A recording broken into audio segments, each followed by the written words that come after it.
আমার স্বামী আমাকে ভালোবেসে বিয়ে করে এবং এতটাই ভরসা দেয় যে আমি সবাইকে ভুলে একমাত্র দিব্যেন্দুর চিন্তায় মগ্ন হয়ে থাকি।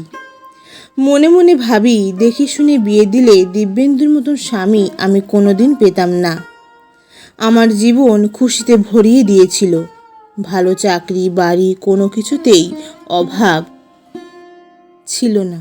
আমি অন্ধের মতন ওর প্রেমে পাগল ছিলাম। বেশ কিছুদিন পর হঠাৎ দেখি দিব্যেন্দু অফিসে যাবে, খুব ব্যস্ত। আমি জিজ্ঞাসা করলাম, আজকে এত তাড়াতাড়ি করছো কেন? দরকার আছে। তোমাকে সব বলতে হবে? বেশ, নিশ্চয়ই তোমার অফিসে কোনো জরুরি কাজ আছে। হ্যাঁ। আমি হাতে হাতে সব এগিয়ে দিলাম। তারপর বাইক নিয়ে বেরিয়ে গেল। সেদিন একটু ওর কথাবার্তার ধরনটা আলাদা লাগছিল। আমি ঠাকুরকে বললাম, ওকে দেখো, এত তাড়াহুড়ো করে গাড়ি নিয়ে রওনা দিল।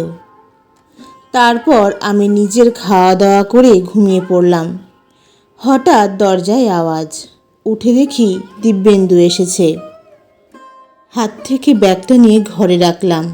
খাবার দিতে গেলাম। আমাকে বলল, আজ আমি খাবার খেয়ে এসেছি। এই রকম প্রায় 4-5 দিন করতে থাকলো। কথা বলতে গেলে বিরক্ত হতো। কোথায় যাব? বাবা মারা গেছেন, একমাত্র মা, তাও আবার সৎ মা। কারণ আমার জন্ম হওয়ার পর আমার মা হঠাৎ মারা যায়।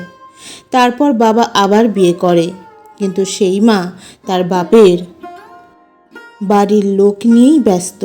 আমার বিয়ের পর আর খোঁজও নেয় না, কোনোদিন আমাকে দেখতেও আসেনি। দিব্যেন্দু ঘুমাচ্ছিল। আমি আস্তে করে ওর ফোনটা নিয়ে দেখলাম, যদি কিছু জানতে পারি ও এরকম করছে কেন, কি হয়েছে ওর। ফোনটা খুলতেই আমার দম বন্ধ হয়ে আসছিল। এ কি দেখছি? এ তো সহ্য করতে পারছি না। দিব্যেন্দুর এই রূপ আগে তো জানতাম না। এইভাবে আমাকে ঠকালো, আর আমি তার জন্য এত পাগল। রাতে কিছু বললাম না, ফোনটা রেখে দিলাম। শুয়ে পড়লাম, কিন্তু ঘুম আর এলো না। ভাবতে ভাবতে সারা রাত কেটে গেল। সকাল হতে দিব্যেন্দুকে বললাম, আচ্ছা, তোমার কি হয়েছে? কই, কিছুই হয়নি। না, আমাকে সত্যি করে বলো, আমি কি তোমার কোনো কাজে উপযুক্ত নই?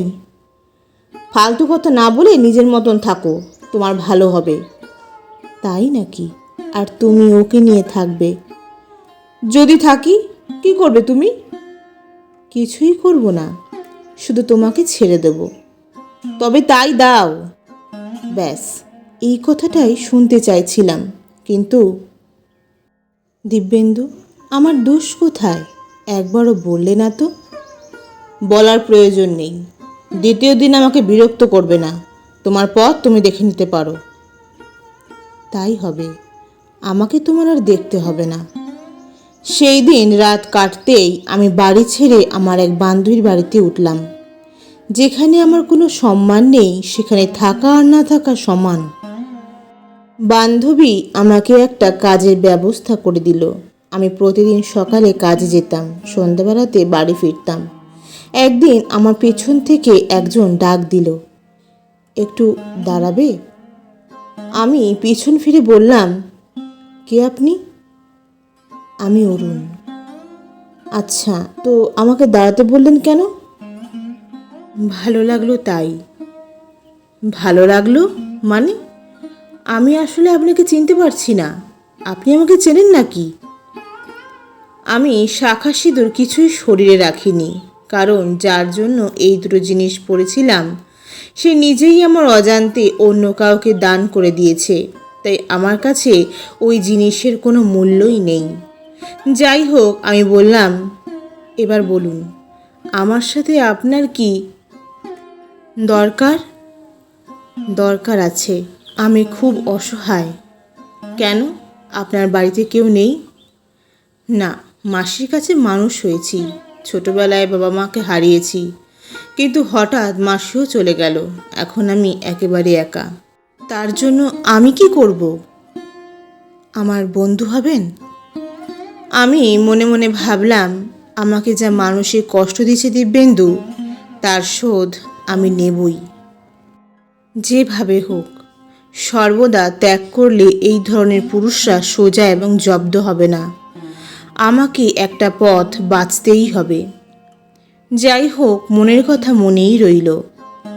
আচ্ছা, আপনার কোনো বন্ধু নেই? না। সত্যি? একদম সত্যি। তা তোমার নাম তো জানা হলো না। আমার নাম প্রেয়সী। খুব সুন্দর নাম। ঠিক আছে, তোমার ফোন নাম্বারটি দাও। আমার কোনো ফোন নেই। তাই? তবে আগামীকাল ওই কদম গাছটা দেখছো, ওইখানে কাজের থেকে ফেরার পথে দাঁড়িয়েও, আমি আসব। এই বলে অরুণ চলে গেল, আর আমি বান্ধবীর বাড়ি ফিরে গেলাম। যে ঘরটিতে থাকতাম সেই ঘরের 500 টাকা ভাড়াও দিতাম। অল্প মায়না, তার থেকে নিজের চালিয়ে নিতাম। মাঝে মধ্যে যখন দিব্যেন্দুর কথাগুলো মনে পড়তো, নিজেকে খুব ছোট মনে হতো। আমার এই শরীরটা এই রকম অপদার্থের হাতে নষ্ট হলো ভাবতেও ঘেন্না করতো। কারণ আমি তো দিব্যেন্দুর মনকে ভালোবেসেছিলাম, কিন্তু বুঝিনি ও আমার এই সুন্দর শরীরটাকে ভালোবেসেছিল। চাহিদা মিটে গেছে, আর আমার দরকার নেই। কিছু পুরুষ চেনা খুব মুশকিল, তবে হ্যাঁ, আমিও আবার নতুন করে জীবন শুরু করব। ওই জানোয়ারের জন্য আমার সব আশা নষ্ট হতে দেব না। সমাজ নিন্দা করবে, করুক। হ্যাঁ, এটাই আমার জেদ, আমি হারব না। পরদিন ঠিক কাজ থেকে ফিরছি, সেই সময় কদম গাছের দিক তাকাতেই দেখি অরুণ দাঁড়িয়ে আছে, হাতে একটা সাইকেল। ওকে দেখে ওর কাছে আমি এগিয়ে গেলাম। অরুণ আমাকে বলল, আমি জানতাম তুমি আসবে, কারণ তোমার চোখে আমি দেখেছি তুমি আমাকে একটু হলেও ভালোবেসেছ। আমি বাধ্য করেছি, তাই তো? কারণ আমি অসহায়।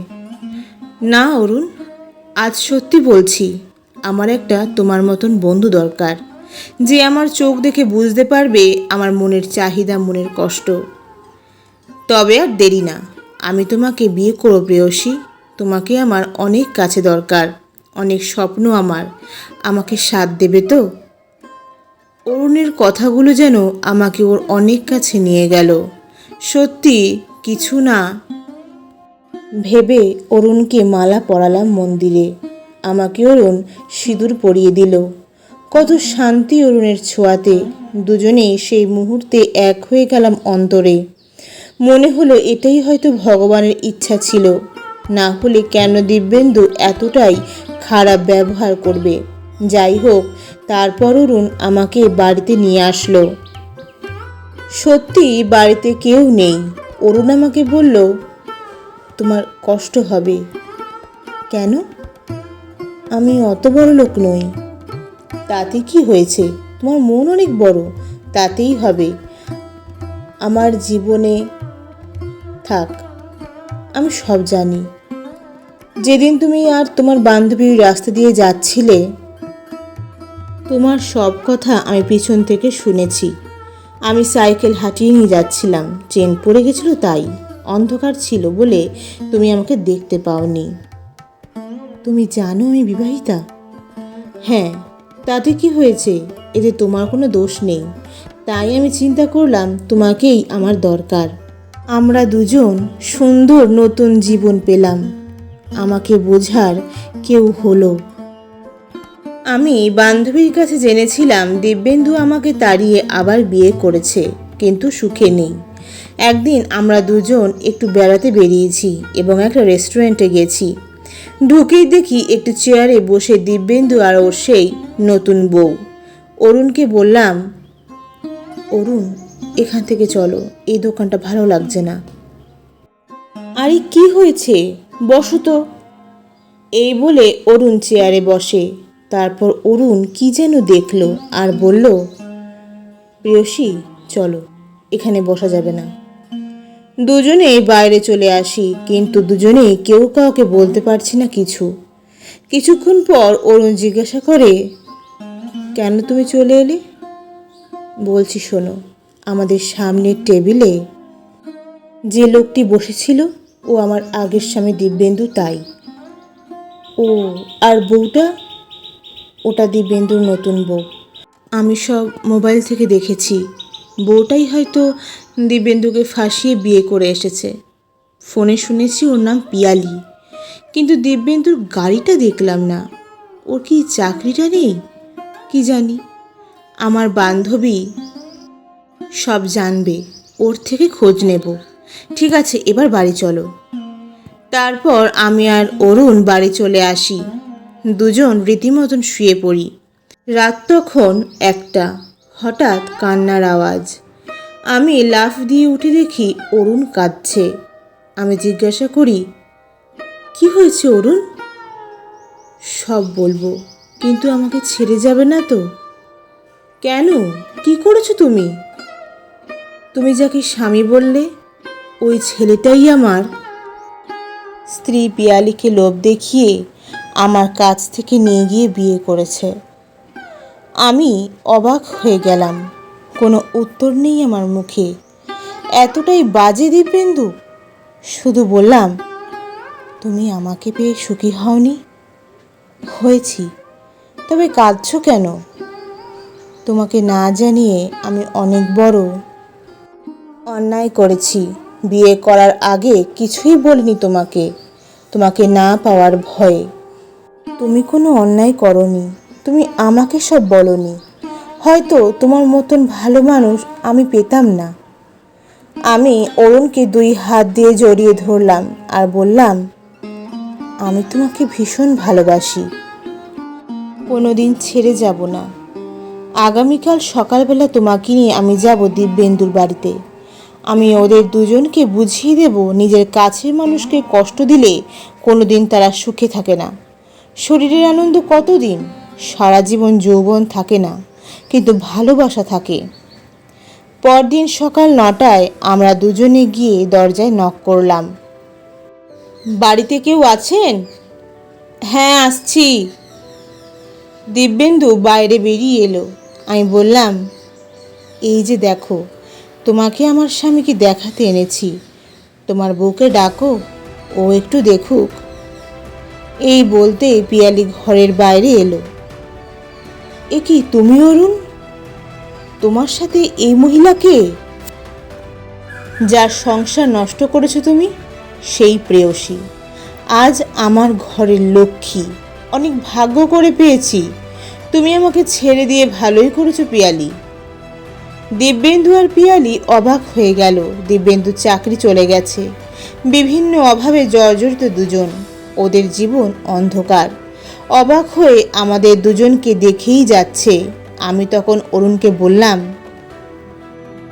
চলো অরুণ, আমাদের ঘরে ফিরে যাই। পরের সংসার নষ্ট করে আজ দুজনেই চরম সাজা পেয়েছে। আশা করি অনেকের শিক্ষা হবে।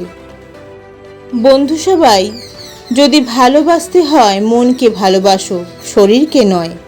যৌবন সারা জীবন থাকে না, কিন্তু মনের ভালোবাসা মৃত্যু পর্যন্ত থাকে। কারণ যতদিন যৌবন ততদিন শরীর, কিন্তু মনের কোনো বয়স হয় না, যা সবাই বোঝে না। ধন্যবাদ। গল্প রচনা শ্রীমতী নন্দিতা দাস, কণ্ঠ রিজা দাস। জয় তারা, জয় বাম।